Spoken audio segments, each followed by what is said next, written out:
would welcome me. I was lost, but he brought me in. Oh, his love for me. Oh, his love for me. Who the sun sets free, oh, is free indeed. I'm a child of God, yes I am.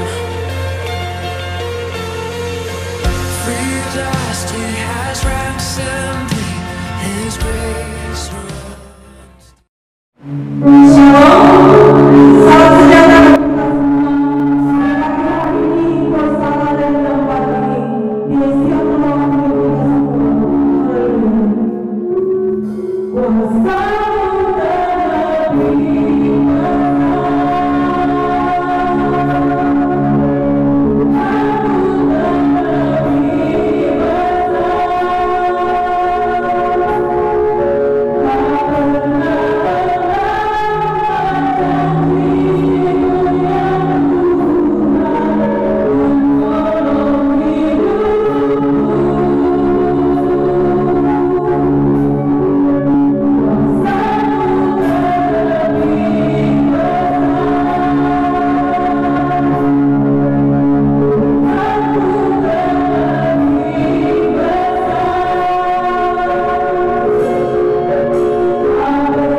Dan sebelum kita mendengarkan firman Tuhan, mari kita berdoa bersama-sama kepada Tuhan.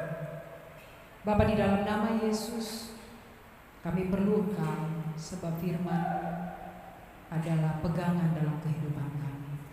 Sebab itu berbicara kepada kami, sebab kami sudah siap. Amin.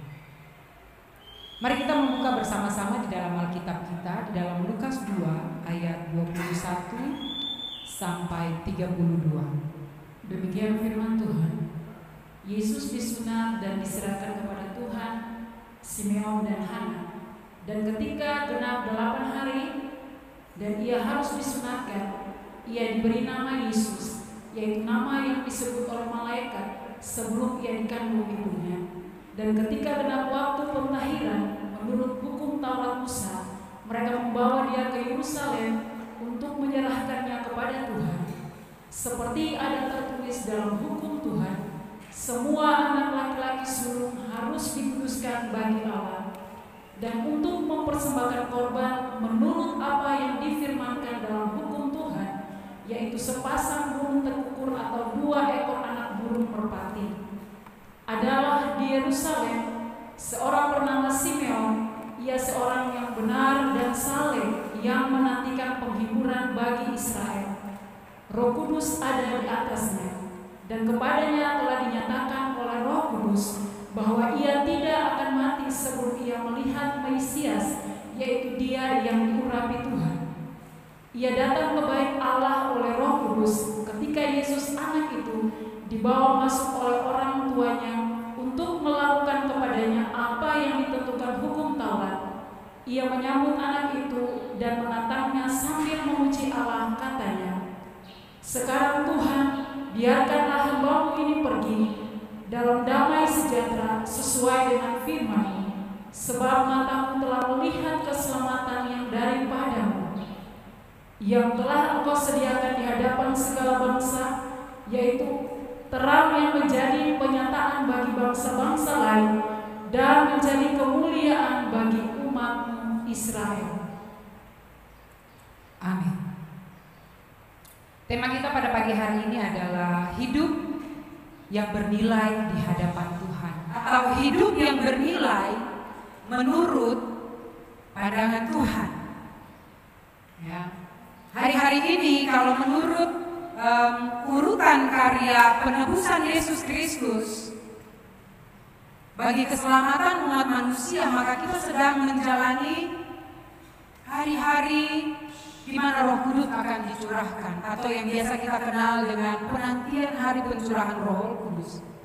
Tetapi mungkin yang menjadi pertanyaan bagi saudara, tetapi kenapa yang diangkat adalah ayat di dalam Lukas 2 tentang kehidupan Yesus Kristus ketika dia masih remaja, ya, ketika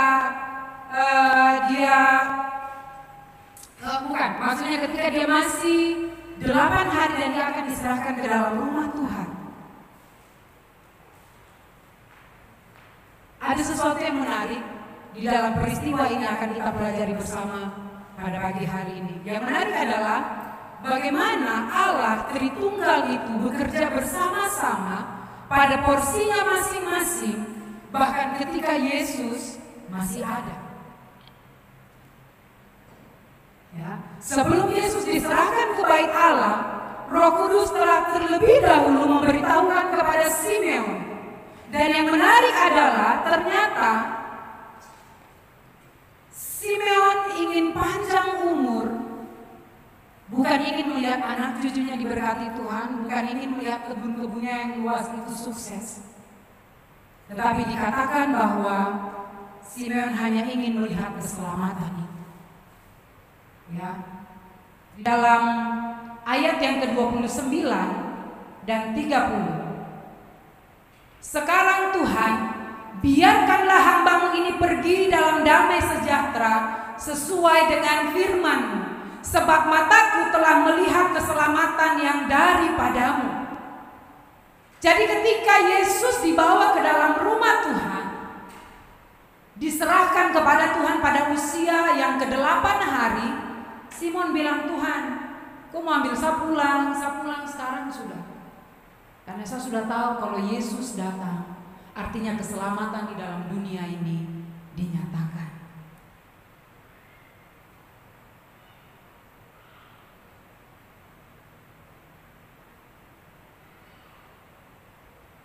Lalu apa hubungannya antara kelahiran Yesus dan Roh Kudus? Dari namanya kita tahu bahwa wujud Roh Kudus adalah roh. Sedangkan dari cara kedatangannya yang dilahirkan dalam wujud bayi Yesus, Kita tahu bahwa Yesus itu adalah manusia yang memiliki daging dan darah seperti manusia. Dan pemilihan perwujudan Allah di dalam pribadi Yesus Kristus adalah karena objek yang akan diselamatkan adalah manusia. Itulah sebabnya Allah memilih mengambil wujud manusia agar sama dengan manusia itu sendiri, sehingga karya penyelamatan itu bisa terlaksana dengan sempurna kepada manusia, dan itu sudah selesai dikerjakannya.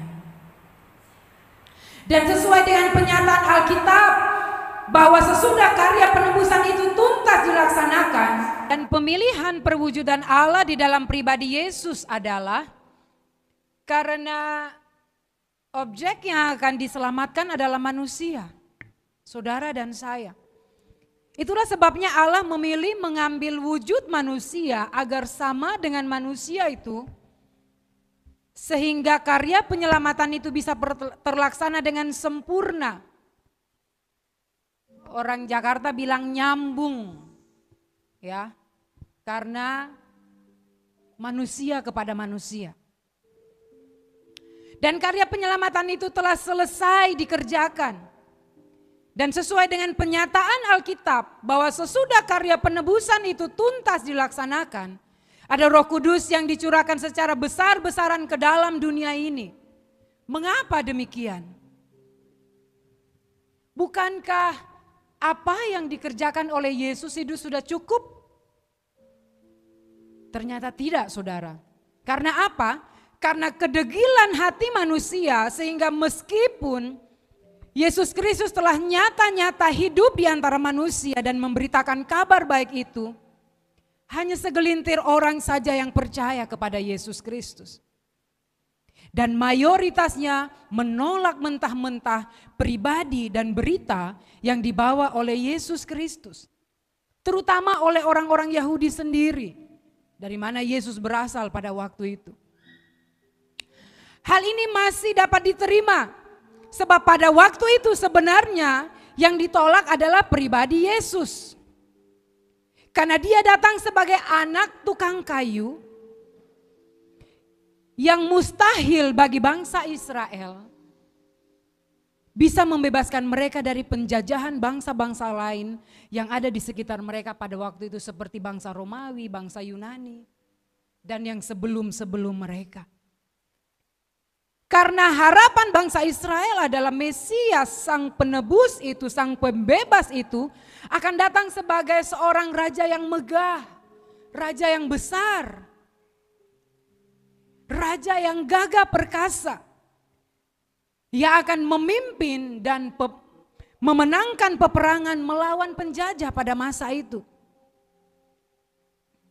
Tetapi pada faktanya Mesias itu datang di dalam wujud Yesus Kristus yang sangat jauh dan sangat bertolak belakang dari bayangan orang Israel. Itulah sebabnya jangankan berita atau karya penyelamatan yang dilakukan diterima oleh mereka, pribadinya saja sudah ditolak. Oleh sebab itu,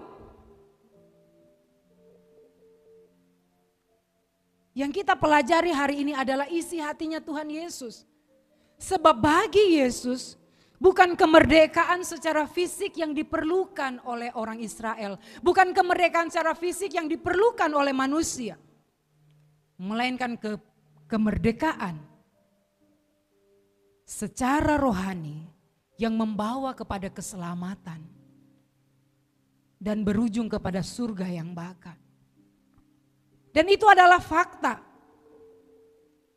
Kalau kita sudah tidak suka terhadap seseorang, maka apa saja yang akan dikatakan atau diperbuat orang itu, sekalipun itu baik dan benar, tetap akan salah di mata kita. Kalau kita udah gak suka sama seseorang, apa saja yang dia bikin itu tetap salah saja. Ya. Dari awalnya Allah sudah tahu bahwa Yesus Kristus akan ditolak. Itu sebabnya Allah menjanjikan di dalam kitab Yoel dan banyak kitab-kitab nubuatan yang lainnya bahwa pada akhir zaman Roh Kudus akan dicurahkan secara besar-besaran. Bukan sebenarnya Roh Kudus itu dicurahkan itu ada satu tujuan yang sangat mulia.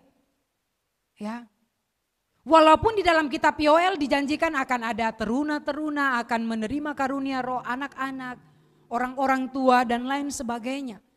Tetapi manusia gagal fokus di dalam menangkap tujuan daripada Roh Kudus diutus ke dalam dunia ini. Yang mereka gembar-gemburkan, yang mereka perjuangkan itu hanya karya-karya daripada Roh Kudus, karunia-karunia Roh Kudus. Sehingga tidak heran kalau banyak orang yang pamer manifestasi Roh Kudus. Yang berbahasa roh lah. Doa makan saja pakai bahasa roh. Ya. Yang beradu nubuat lah. Nubuat, lu buat, ku buat, lo buat, gua buat. Ya. Pamer karunia kesembuhan, pamer kuasa mujizat dan lain sebagainya. Itu semua memang dijanjikan oleh Alkitab. Tetapi itu bukan berita utama pekerjaan atau karya Roh Kudus di dalam dunia ini. Karena memang berkat-berkat jasmani adalah berkat-berkat yang mengikuti berkat rohani. Mari kita lihat bersama-sama di dalam Yesaya 53 ayat 3, 4, dan 5.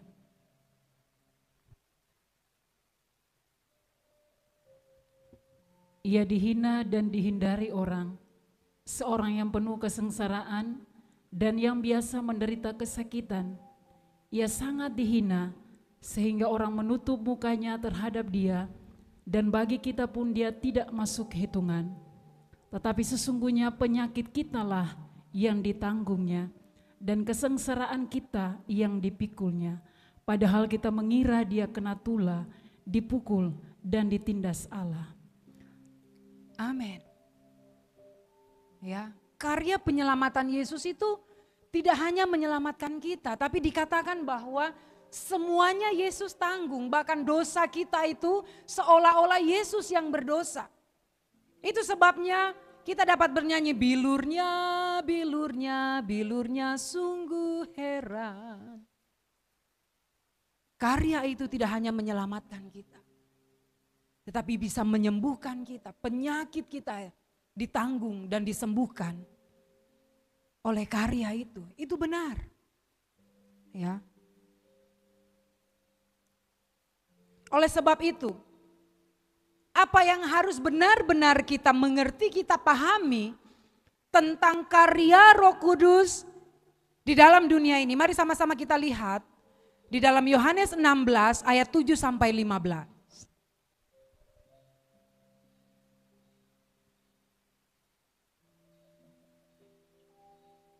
Yohanes 16 ayat 7 sampai 15. Namun benar yang kukatakan ini kepadamu adalah lebih berguna bagi kamu jika aku pergi. Sebab jikalau aku tidak pergi, penghibur itu tidak akan datang kepadamu. Tetapi jikalau aku pergi, aku akan mengutus dia kepadamu. Dan kalau ia datang, ia akan menginsafkan dunia akan dosa, kebenaran dan penghakiman.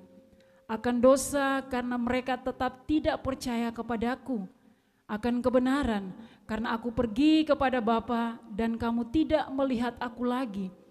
Akan penghakiman karena penguasa dunia ini telah dihukum. Masih banyak hal yang harus kukatakan kepadamu, tetapi sekarang kamu belum dapat menanggungnya. Tetapi apabila ia datang, yaitu Roh kebenaran, ia akan memimpin kamu ke dalam seluruh kebenaran, sebab ia tidak akan berkata-kata dari dirinya sendiri, tetapi segala sesuatu yang didengarnya, itulah yang akan dikatakannya, dan ia akan memberitakan kepadamu hal-hal yang akan datang. Ia akan memuliakan aku, sebab ia akan memberitakan kepadamu apa yang diterimanya daripadaku. Segala sesuatu yang Bapa punya adalah aku punya, sebab itu aku berkata, ia akan memberitakan kepadamu apa yang diterimanya daripadaku. Amin. Jadi sebenarnya kalau kita menerima Roh Kudus, kita menerima keselamatan yang dikerjakan oleh Yesus Kristus.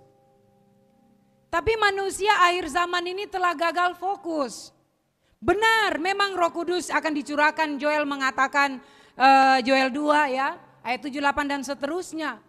Bahwa Roh Kudus dicurahkan besar-besar, jangankan orang dewasa, dari mulut bayi-bayi pun akan keluar pujian-pujian, nubuatan-nubuatan ya kepada Allah. Dan manusia berlomba-lomba untuk mendapatkan itu, dapatkan karunia kesembuhan, karunia marifat, karunia nubuat, karunia berbahasa roh. Tetapi faktanya berapa banyak orang mengeluh di rumah. Di gereja berbahasa roh, nubuat banyak-banyak, baru di rumah maki kuat. Di rumah bakalai dengan suami kuat. Di rumah gosip dengan tetangga kuat. Manusia gagal fokus. Ya. Roh Kudus datang untuk menandaskan sekali lagi bahwa kita harus bertobat. Makanya tadi dikatakan bahwa apa? Dia datang untuk menginsafkan manusia akan dosa. Kalau manusia rasa enggak mampu, Roh Kudus akan memberikan kemampuan. Seolah-olah dia berkata, kalau ada cheerleader dia bilang, ayo kamu bisa, Ririn kamu bisa. Enggak apa-apa, kamu jatuh, bangkit lagi. Ayo, kamu bisa bertobat, kamu bisa hidup baik-baik. Tapi apa? Yang manusia kejar hanya karunia-karunianya saja. Tapi aplikasi dalam kehidupan sehari-hari jauh. Itu sebabnya 17 tahun yang lalu ya, saya berkali-kali bercerita. Pada waktu kami mau datang dan pelayanan di Teminabuan ini, kami naik kapal Kurisi. Manusia, binatang, barang-barang, semua baku tindis di dalam kapal itu. Dan hari itu ternyata terjadi gempa yang besar. Tidak terlalu besar, terjadi gempa berpusat di Manokwari kalau tidak salah. Sehingga laut bergelora begitu dahsyatnya. Kapal Kurisi itu kapal landeng ya, kapal besi. Jadi saya ingat dalam keadaan saya sudah mabuk laut parah, kapal itu miring. Mungkin hampir 10 menit tidak lurus-lurus. Ya, ABK sudah buang minyak tanah dan mereka sudah peluk jerigen-jerigen kosong. Seorang ibu yang suaminya tentara, dia bilang, "Bapak kita bagaimana?" Suami bilang, "Apa mama, ini tadi kalau di darat boleh, ini di laut jadi masing-masing cari jalan." Lalu ada orang-orang di belakang saya mulai berbahasa loh, sandal lama sandal baru, sandal lama sandal baru. Dan tiba-tiba ketika menjelang terang, akhirnya kami mendekati pantai Teminabuan. Ya, daratan Teminabuan, dan ombak itu mulai hilang. Lalu anak kecil mulai berlarian ke sana kemari. Lalu saya mendengar suara yang sama. Saya tidak bisa buka mata karena saya sudah mabuk parah. Mama-mama di belakang ini maki, mereka punya anak-anak yang naik turun tangga, main pergi ke bibir kapal, mulai maki semua yang ada di dalam kebun binatang. Ini yang dimaksud dengan karunia Roh Kudus. Ini yang dimaksud dengan Roh Kudus dicurahkan. Habis kamu bahasa roh, habis itu kamu maki dengan mulut yang sama. Saya pikir Allah tidak berkenan dengan ini. Tidak ada keselamatan di dalam orang itu, dia gagal fokus. Dia mencari yang bisa dilihat manusia. Tetapi untuk pribadinya, hubungannya dengan Tuhan, keselamatan dengan Tuhan, dia tidak menangkap itu. Kalau ada orang yang mengerti di situ, pasti orang bilang, perempuan ini mulut bagaimana? Tadi waktu ombak dia bahasa roh, baru sekarang tenang ini dia maki, dia puana kiri kanan ini. Tadi dia sebenarnya malaikat kah iblis ini.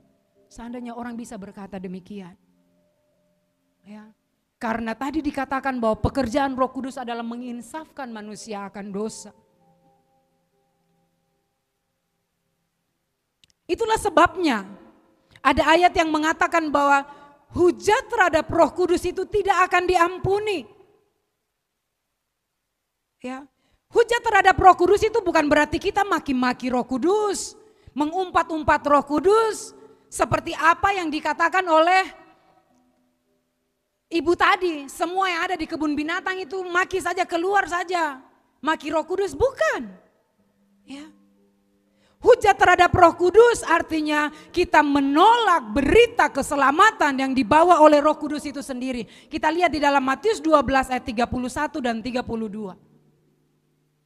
Sebab itu aku berkata kepadamu, segala dosa dan hujat manusia akan diampuni, tetapi hujat terhadap Roh Kudus tidak akan diampuni. Apabila seorang mengucapkan sesuatu menentang Anak Manusia, ia akan diampuni.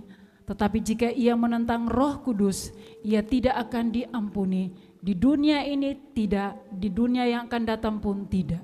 Ya, karena pada waktu itu orang menolak Yesus, mereka belum mengerti bahwa Yesus sedang mengerjakan karya keselamatan. Tapi karena Yesus itu datang sebagai pecundang, sebagai anak tukang kayu, sebagai orang miskin, bagaimana mungkin dia akan membawa kemerdekaan bagi bangsa Israel yang pada hari itu dijajah oleh bangsa-bangsa yang ada di sekitar mereka. Sehingga yang mereka tolak adalah pribadi Yesus, kemanusiaan Yesus. Tadi dikatakan apa? Yang menolak kemanusiaan Yesus itu diampuni. Tetapi yang menolak berita yang dibawa oleh Roh Kudus tidak diampuni sekarang maupun nanti. Apa itu? Berita keselamatan itu.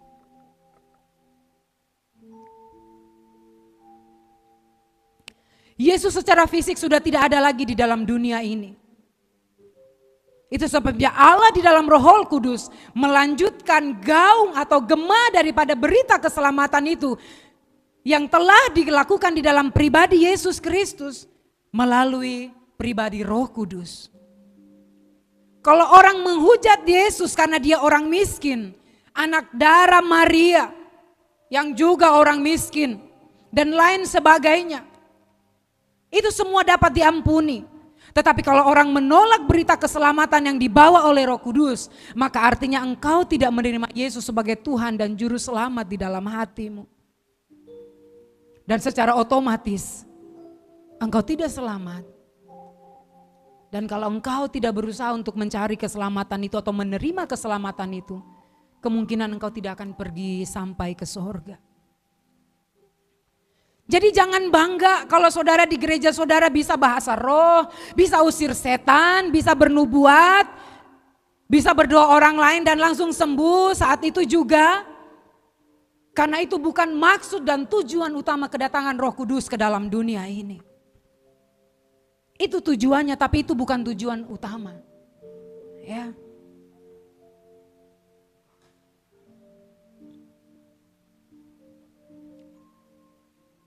Itu bukan maksud utama kedatangan Roh Kudus.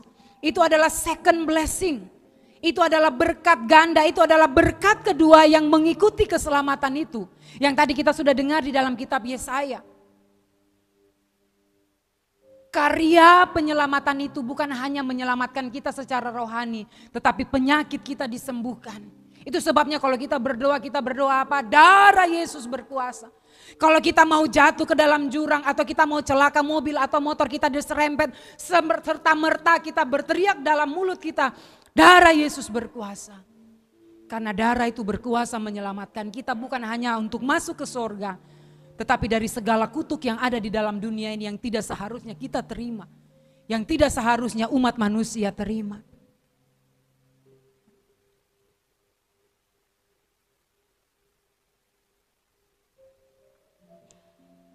Itu sebabnya bahasa roh, nubuat, kesembuhan, semuanya itu bisa dimanipulasi pada akhir zaman ini, saudara.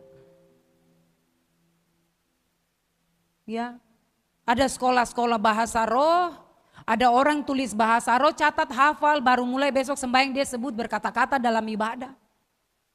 Padahal Alkitab mengatakan bahasa roh itu tidak diajarkan, tidak dihafal, dia muncul begitu saja.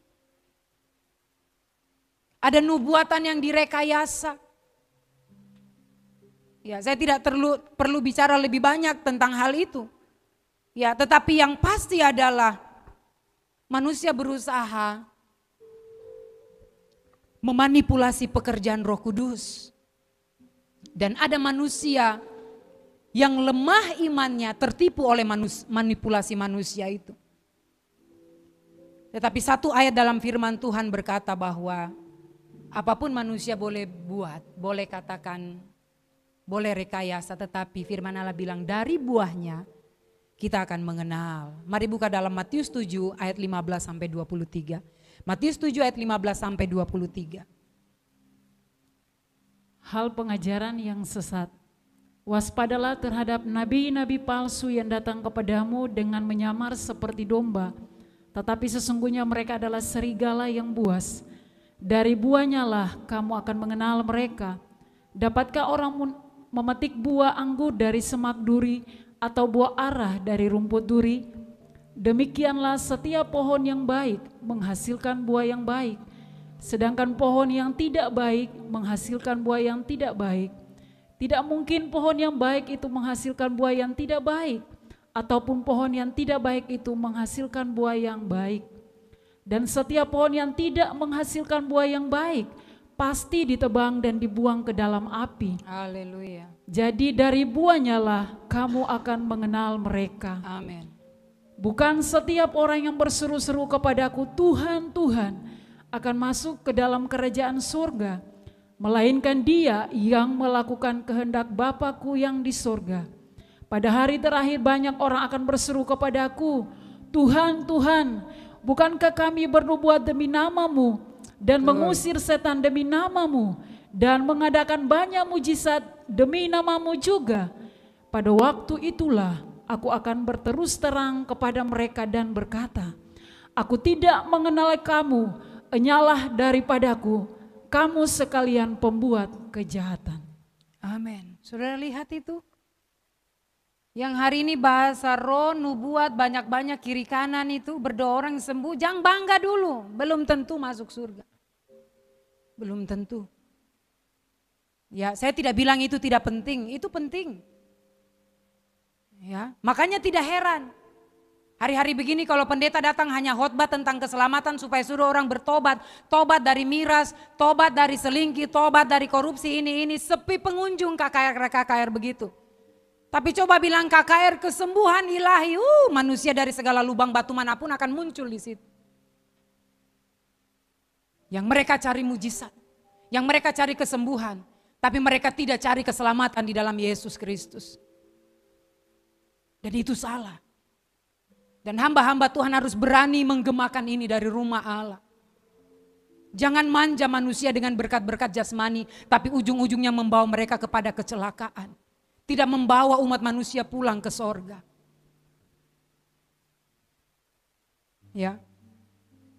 Sehingga banyak juga jemaat membeda-bedakan, kenapa pendeta sana itu berdoa itu sembuh, baru pendeta sini tidak. Ya, sampai ada yang bilang gini, kalau pendeta itu datang pergi buka gereja di Teminabuan ini kayaknya gereja-gereja lain kosong kapai. Hari itu saya juga keki waktu orang ngomong gitu di depan saya. Tapi hari ini saya tidak kecewa kalau saya tidak punya karunia kesembuhan yang terlalu hebat seperti pendeta-pendeta itu. Kalau orang-orang pergi ke sana hanya mendapat kesembuhan tapi tidak menerima Yesus Kristus, tidak ada gunanya. Ya, saya tidak bilang bahwa itu hamba-hamba Tuhan sia-sia, tidak. Tapi enggak ada gunanya bagi orang tersebut. Saya tetap bangga melayani jemaat yang Tuhan izinkan ada kita layani bersama-sama. Kalau saudara mendengar firman Tuhan dan berubah, menerima Yesus sebagai Tuhan dan Juru Selamat, kita semua akan pulang ke sorga. Walaupun kita sakit-sakitan, walaupun kita miskin, walaupun kita susah, gak jadi masalah. Ya, karena firman Allah mengatakan bahwa waktu Tuhan datang di awan-awan, tubuh kita ini akan diganti dengan tubuh kemuliaan. Jadi yang jelek-jelek itu semua akan tinggal di dalam dunia yang fana ini. Dan tubuh kemuliaan kita itu yang akan pulang ke sorga. Ya.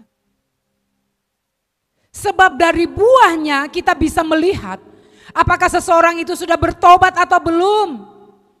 Biarpun kita punya segala hikmat, kita punya harta yang banyak dan segala